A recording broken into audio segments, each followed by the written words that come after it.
కూడా దయచేసి బేరీ చేసుకోవాల్సిన అవసరం ఉంది. చంద్రబాబు నాయుడు గారు 2024 అధికారంలోకి వస్తే ఏ విధంగా మీ అందరికీ ఉపయోగపడతారో ఒక మంచి మేనిఫెస్టోని మీ ముందుకు తీసుకురావడం జరిగింది. మహిళలు ఎవరైతే ఉన్నారో ఇదివరకు గవర్నమెంట్ లో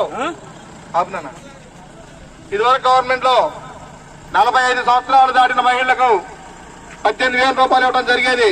కానీ చంద్రబాబు నాయుడు గారు అధికారంలోకి వచ్చిన వెంటనే 18 సంవత్సరాల నుంచి ఉన్న మహిళలందరికీ కూడా సంవత్సరానికి 18,000 రూపాయలు ఇవ్వడం జరుగుతుందని కూడా చంద్రబాబు నాయుడు గారు మేనిఫెస్టోలో పెట్టడం జరిగింది. కాబట్టి 45 సంవత్సరాలు రాలేదు, నాకు డబ్బులు రావనే ఆలోచన లేకుండా తెలుగుదేశం ప్రభుత్వం అధికారంలోకి వస్తే మీ అందరికీ కూడా డబ్బులు వస్తాయని చెప్తా ఉన్నాం.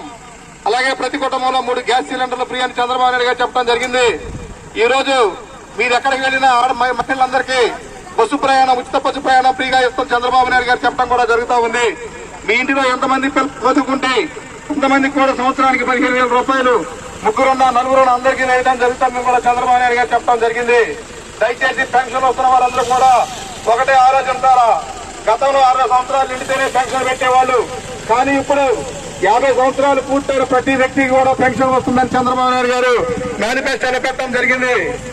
వచ్చే పెన్షన్దారులు కూడా పెన్షన్ 4,000 రూపాయలు చేసి జూలై 1వ తారీఖున ఏప్రిల్, మే, జూన్ సంబంధించినటువంటి 3 నెలల పెన్షన్ కూడా 7,000 రూపాయలు మీకు మొట్టమొదటి నెలలో అందించడం జరుగుతుందని కూడా పెన్షన్దారులందరూ కూడా తెలియజేయడం జరుగుతుంది. కాబట్టి మీ అందరూ ఆశీర్వాదం